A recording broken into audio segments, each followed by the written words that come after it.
welcome back to another uneducated opinion. Alright, I'm your host, Jordan. Today I'm going to be doing something a little bit different. It's going to be a list of anticipated horror of 2024.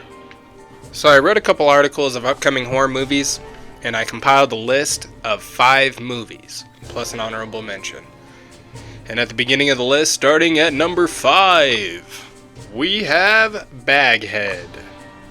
It is directed by Alberto Corredor, who actually directed the original short film of the same name, Baghead. He has only directed one other full-length feature film, which is truly impressive, especially with how much I won't even say publicity, with how much attention this movie's getting.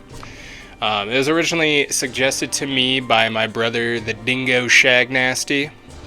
And with this film, I have a feeling this could be a possible sleeper of a horror movie, similar to Smile.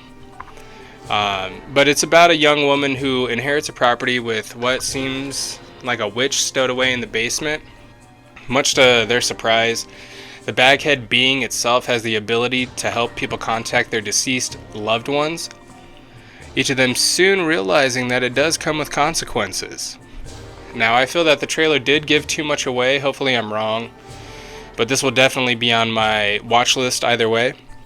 And the only other thing that really worries me is the CGI, but you know, it's a trailer, it's not the final product, gauging a response, so I'll wait to judge. But Baghead arrives in theaters on January 26th.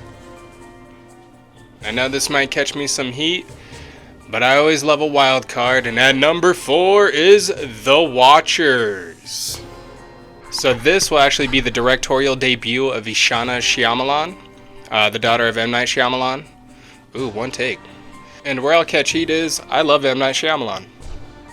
Sure, there are times where he gets a little too high on his own supply, but when he delivers, boy does he deliver. Also, his lack of fear when it comes to risk-taking and originality will always have me in the seat. So hopefully Ishana has a similar ambition to her father and will become a staple in horror, with her own flavor of filmmaking, of course. I'm excited to see this. But The Watchers stars Dakota Fanning and Georgina Campbell. She's from the film Barbarian, which in my honest opinion was a slog of a movie with an identity crisis, but anyway. The Watchers is about Dakota Fanning's character Mina trapped in the woods alongside 3 strangers who are being stalked by mysterious creatures. Already spooky. So I know what everyone is thinking. Sounds like a relative of The Village, but I personally enjoyed The Village because I know a lot of people think it wouldn't be realistic for people to trust the word of their leaders only to be misled with a fabricated crisis to further control them and cause them to be fearful of the outside world while preventing them to think for themselves. Sorry. No, that could have never happened. And you can expect The Watchers to watch us watch them in theaters on June 7th. And speaking of M. Night Shyamalan, he's next on the list with his upcoming film. At number 3, we have Trap. Not much is known about Trap, but that's how I want it. The less I know about his upcoming films, the better. I haven't looked into the cast, but read that they haven't even really revealed who is in this film. So I'll most likely wait till the teaser and see if it strikes my interest. But for the most part, any M. Night film will always have me in anticipation. The basic gist of this film is it's a psychological thriller that takes place at a concert. So, I mean, it sounds fairly original already, and I can't wait to see what he comes up with. Knock at the Cabin proved that he can make tweaks to his formula and still provide a great experience. And now, emerging from the dark at number 2 is Alien Romulus. The main reason, aside from it being an alien film, is that it is directed by Fede Alvarez. He is my favorite current horror director. He seems to have a firm grasp when it comes to tension and suspense, which is key, and I mean key, to an alien movie. And also his knack for brutality is also a bonus, so I think we'll definitely get some worthwhile gore. It's described as a group of young people on a distant world find themselves in a confrontation with the most terrifying life form in the universe, the Xenomorph. It doesn't sound too groundbreaking, but at the same time, a literal grounded alien movie has been in demand for years and years now. Actually, ever since, I think it was the second one or the first one. We can only hope it doesn't become an AVP Requiem situation. I mean, there's good stuff about that movie, but overall, I mean, dumpster fire. Fede Alvarez has yet to disappoint me, so I'm here for it. It was originally going to stream on Hulu and Disney Plus, but they've decided to push it back to theaters. It doesn't seem to have a direct connection with the characters from the first two films, but it will take place in between Alien and Aliens.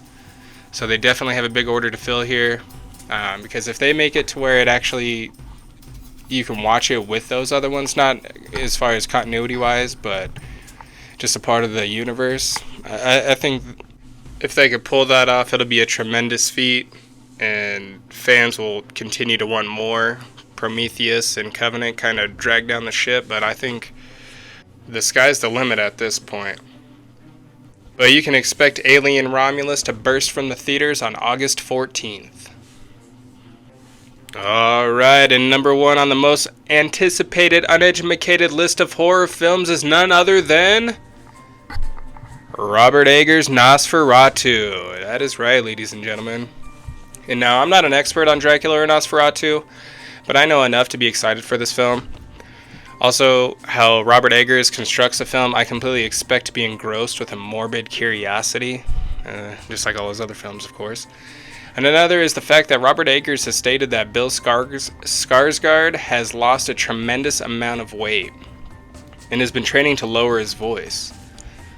I don't remember necessarily enjoying both It films, but I do know I was captivated by Bill Skarsgård's performance.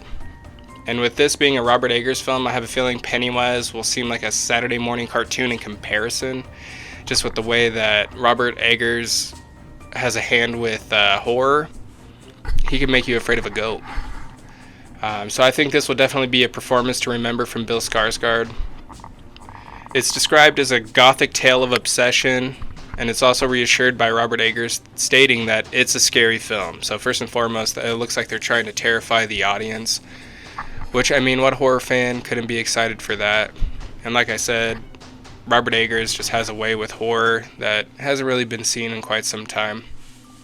Because even when it comes to the atmosphere and be able to grip the audience in a haunting manner, Robert Eggers is one of the top names on that list. You know, Stanley Kubrick being number one, of course.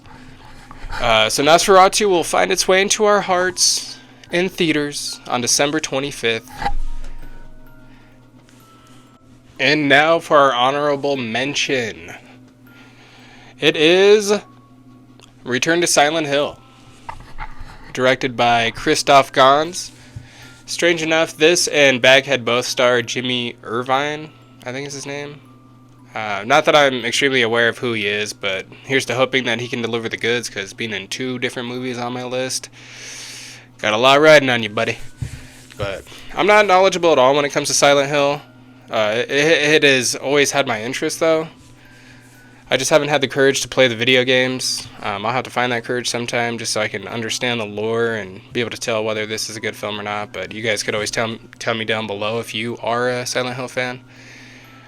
From what I have read, it's about a character named James. He's looking for his love interest, played by Hannah Emily Anderson from Jigsaw. She has disappeared, and the only clue that he has to lead him anywhere is a mysterious letter, which happens to lead him to Silent Hill. I enjoyed the previous movies. I mean, they're not the greatest, but with the budget and what they were trying to accomplish, I thought they did really well.